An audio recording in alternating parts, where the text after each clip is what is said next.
Would you please consider subscribing to my channel and giving my video a thumbs up? I'd really appreciate it.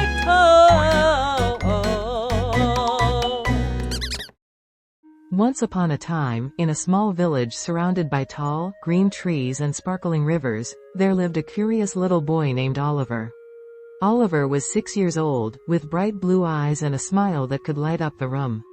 He loved nature, especially animals, and spent hours reading books about them. His biggest dream was to meet all the different kinds of animals he read about and have adventures with them. One sunny afternoon, Oliver was playing in the garden when he heard a strange noise coming from the woods. It sounded like a bird chirping, but not like any bird he had heard before. Curious, Oliver decided to follow the sound. He grabbed his backpack, filled it with some snacks, water, and his favorite toy, a small stuffed bear named Benny, and set off on his adventure. As Oliver walked deeper into the woods, the trees seemed taller, and the air felt cooler. He could hear the rustling of leaves, the buzzing of bees, and the songs of birds. But what amazed him the most was the variety of animals he began to see around him. Squirrels were scurrying up and down the trees, rabbits were hopping through the bushes, and butterflies fluttered all around him. Oliver was in awe. After walking for a while, Oliver stumbled upon a clearing. In the middle of the clearing stood the biggest tree he had ever seen. Its branches stretched high into the sky, and its roots were thick and twisted, like the arms of a giant. As Oliver stared at the tree, he noticed something even more magical. Animals of all kinds were gathered around it, as if they were having a meeting. There were foxes, deer, birds, and even a bear, all sitting together peacefully. Oliver couldn't believe his eyes. He had never seen so many animals in one place before. Quietly, he crept closer to get a better look. "Hello there," a voice suddenly called out. Oliver jumped in surprise. He looked around but couldn't see anyone.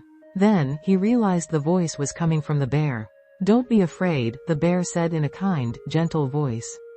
"We won't hurt you. In fact, we've been waiting for you." "Waiting for me?" Oliver asked, his heart pounding with excitement. "Yes," said the bear, whose name was Bramble. "We know how much you love animals, and we need your help. You see, this forest is magical, and we animals have been able to talk and live in harmony for centuries. But something strange has been happening lately. The magic of the forest is fading, and we don't know why. We think you might be the one who can help us restore it." Oliver's eyes widened. "Me? But I'm just a kid." "That's exactly why you're perfect," said a wise old owl named Olivera, who was perched on one of the tree branches. "Children are full of imagination and wonder. Those are the very things that keep the magic alive. Will you help us?" a small, timid rabbit named Rosie asked, hopping closer to Oliver. Oliver nodded without hesitation. "Of course, I'll help." "But how?" Bramble smiled. "There's an ancient stone deep in the forest that holds the key to the magic. It's hidden in a cave behind a waterfall. To restore the magic, you need to find the stone and place it back on the tree at the center of the clearing. But be careful," added Olivera the owl. "The path is tricky, and only those with a brave heart and a kind spirit can find the way." Oliver felt a mix of excitement and nervousness, but he was determined to help his new animal friends. "I'll do it," he said confidently. With that, the animals cheered and began to show Oliver the way. Bramble the bear led the way, walking beside Oliver, while Rosie the rabbit hopped along, pointing out safe paths. The wise owl, Olivera, flew ahead, guiding them toward the waterfall. As they journeyed through the forest, Oliver and the animals faced several challenges. First, they had to cross a wide river. Oliver and Bramble worked together to build a small raft from fallen branches, and with the help of some friendly beavers, they safely floated across the river. Next, they encountered a steep hill covered in thick vines. Oliver used his small size to his advantage, climbing through the vines with ease, while Bramble and Rosie found a hidden path around the hill. Finally, they reached the waterfall. It was tall and powerful, with water crashing down into a deep pool below.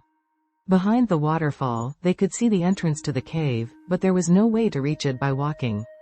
"I don't know how to get across," Oliver said, feeling a little discouraged. Just then, a family of eagles flew down from the trees. "We'll help you," said the largest eagle. "Hop on our backs, and we'll fly you to the cave." Oliver and the animals gratefully accepted the eagle's help.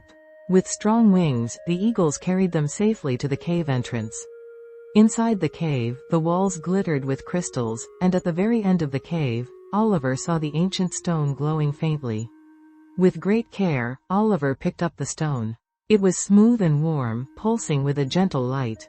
"This is it," he said softly. The eagles flew them back to the clearing, and as soon as they landed, Oliver hurried to the giant tree.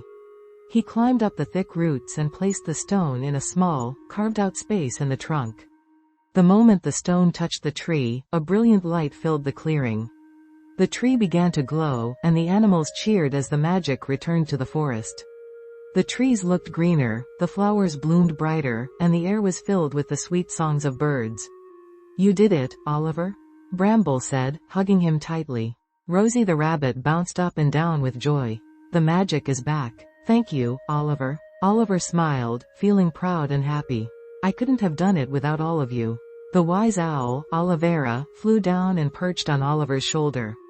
"You've shown great bravery and kindness today, young one.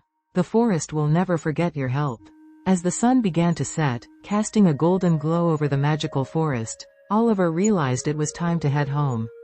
The animals walked him back to the edge of the woods, where he could see his village in the distance. "Will I ever see you again?" Oliver asked. "Of course," Bramble said.